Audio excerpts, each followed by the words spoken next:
Olá, vamos falar de TDAH hoje. Sabe por quê? Tava revendo aqui umas coisas e reli um artigo que foi publicado em 2021 da Federação Mundial de TDAH, onde eles escrevem uma coisa que é muito interessante, porque eles fazem um apanhado de um consenso que já havia sobre a doença anteriormente, atualizam e escrevem da seguinte forma: 208 evidências científicas sobre a doença.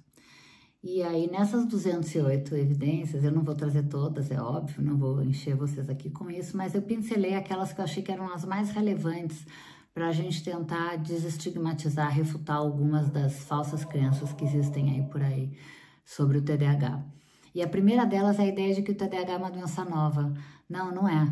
Esse nome é novo, a forma como é diagnosticado é novo, mas em 1775, um médico alemão já publicou um primeiro livro com um relato de pacientes com sintomas muito parecidos com sintomas que hoje a gente entende como sendo de TDAH.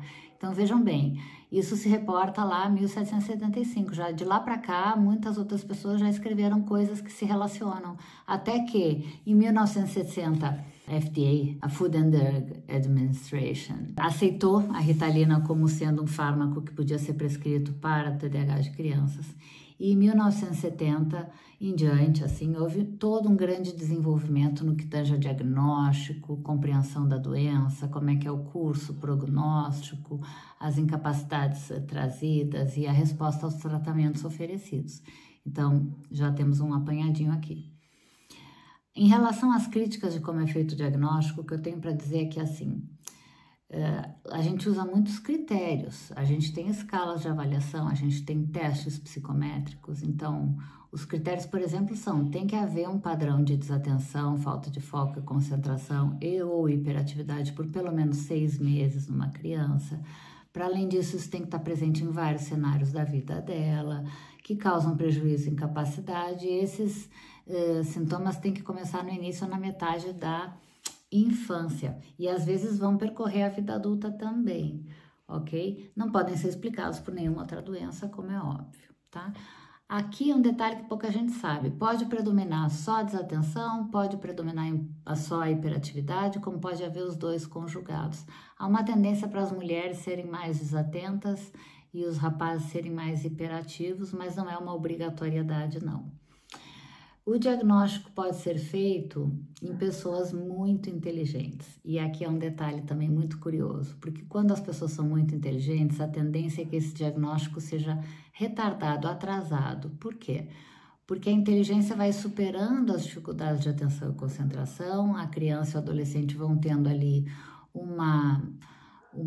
digamos assim, um desempenho razoável na escola, podem ser bagunceiros pra caramba, mas acabam tendo boas notas porque são inteligentes, mesmo não estudando muito e tal. Só que na vida adulta, com demandas mais complexas, vão começar a apresentar os sintomas, já que a vida dos adultos é bem mais complexa.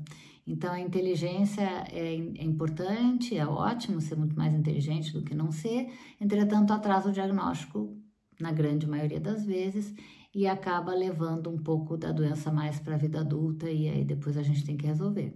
Mas ok, faz parte também do processo, às vezes é assim. Quem sabe com materiais desse tipo e a gente divulgando informações importantes, a gente repensa um pouco esses posicionamentos, né? Vamos para as próximas coisas. Aqui diz o seguinte: na adolescência e no início da vida adulta, o TDAH continua com uma tendência para aumentar a desatenção e diminuir a hiperatividade. Então, quem tem TDAH na infância e adolescência, algumas dessas crianças e adolescentes vão desenvolver esse TDAH para a vida adulta também. Então, existe TDAH em adultos, certo? Não é um diagnóstico que tende a desaparecer por completo. Algumas pessoas têm remissão, outras não têm. Vamos lá.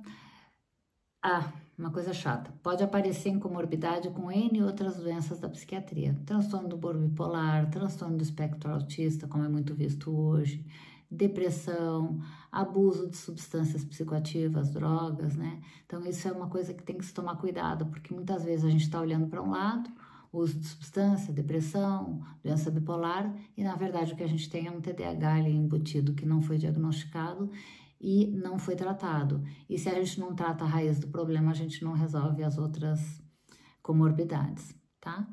Então, normalmente tem uma tendência a vir antes o TDAH e não as outras doenças. Então, a primeira coisa que a gente tem que tratar é o TDAH. É mais comum em homens o diagnóstico do que em mulheres, tá? Mas a gente hoje tem um diagnóstico aumentado muito por causa da facilidade maior de acesso ao diagnóstico, acesso à saúde, acesso à compreensão da doença. Não que tenha aumentado a prevalência, até esse texto fala muito que não houve aumento de prevalência nos últimos anos. A prevalência em crianças gira em torno de 5,9% e adultos 2,5%.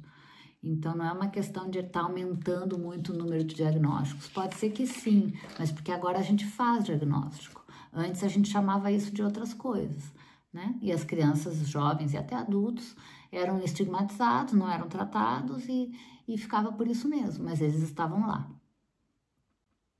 Bom, há pelo menos 8 genes, agora a parte genética para desmistificar também a ideia de que não existe doença, não há TDAH. Há pelo menos 8 genes que são fortemente candidatos a serem genes causadores de TDAH. Claro que é uma doença complexa, é uma rede multigênica, uma herança poligênica, como a gente fala.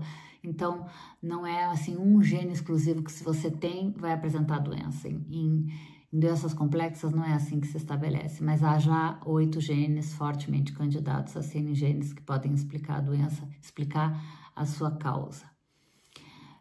Há uma exposição a toxinas, muitos estudos mostraram diversas coisas diferentes que são interessantes, mas nada agradável de se pensar assim.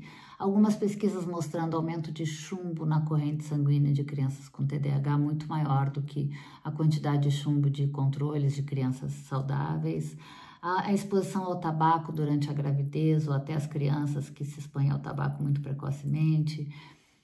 Exposição muito agressiva ao paracetamol, que é um analgésico antitérmico. Durante a gravidez, a drogas antiepiléticas, poluentes ambientais, pesticidas, também no início da infância, seja na gravidez, dentro da barriga da mãe ou no início da vida da infância. Esses pesticidas e poluentes ambientais podem ter alguma influência também como causas ambientais para o TDAH. Baixo peso ao nascer e prematuridade podem ser fatores de risco. Mães com hipertensão e até com desenvolvimento de pré-eclâmpsia, com hipertireoidismo também podem aumentar um pouco o risco de TDAH. Exposição precoce dessas crianças a infecções, privações, estresse, pobreza, traumas, aumentam o risco de TDAH, infelizmente, né? Pacientes com TDAH também têm maior risco para obesidade, alergias, asma e diabetes. Então, não é só o TDAH, é o TDAH e o que vem em torno dele. Há uma menor qualidade de vida e um descompasso social e emocional. Isso é uma coisa que me incomoda muito nos pacientes que eu assisto, que é eles vão ficando acostumados a serem chamados de desorganizados, bagunceiros, desatentos, desleixados, e isso vai minando a autoestima de muitos desses jovens e até adultos, e depois desmanchar isso, arrumar isso, dá um tremendo trabalho. Então é melhor olhar para esse diagnóstico e esse tratamento o quanto antes. Há um maior risco para acidentes na vida toda, de todo tipo de acidente, desde acidente de carro, acidente doméstico, toda espécie de acidente. Os pacientes com TDAH têm um risco aumentado pela sua natureza impulsiva, né? Então isso também é uma outra coisa a ser pensada, porque é uma coisa que mexe com toda a sociedade, assim como o risco de morte prematura, suicídio, risco de apresentar uma tendência maior para delinquência e alguns crimes, enfim. Complicado isso, mas fato é fato. Fracasso escolar também e uso de substâncias psicoativas, como eu já falei, é uma forte correlação. Sobre o tratamento é seguro, é eficaz, ele reduz todo esse impacto que eu falei do TDAH em outras questões, como fracasso escolar, como uso de drogas, como risco de suicídio, como acidentes e assim por diante. E além disso, ele ajuda nos efeitos de melhorar um pouco essa performance total do indivíduo e melhorar a percepção dele junto com seus pares, com quem ele atua, com quem ele trabalha, com quem ele estuda, o que vai diminuindo esse forte impacto na baixa autoestima que eles vão tendo quando não são tratados, ok? Os efeitos secundários que os fármacos trazem são muitas vezes contornáveis, há uma forte chance da gente arrumar o que pode incomodar em muitos pacientes, e aí a gente resolve isso quando o tratamento é bem feito, com profissionais sérios que estão ali acompanhando o paciente, acompanhando o desenvolvimento dele, tá? Além disso, muito do que é falado, que como são substâncias da classe das anfetaminas, a maior parte delas para tratamento, muito é dito sobre isso, de que pode haver um uso abusivo.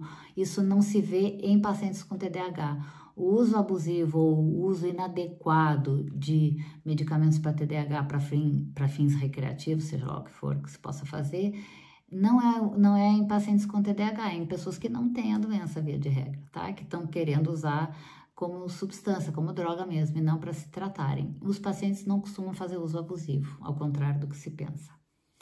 Além disso, tem que se levar em consideração uma coisa: estratégias não farmacológicas, algumas delas são muito bem-vindas. Terapias que são bem conhecidas como tendo evidência de eficácia adequadas e tal, são adjuvantes, não substituem o tratamento, mas são adjuvantes e são bem-vindas.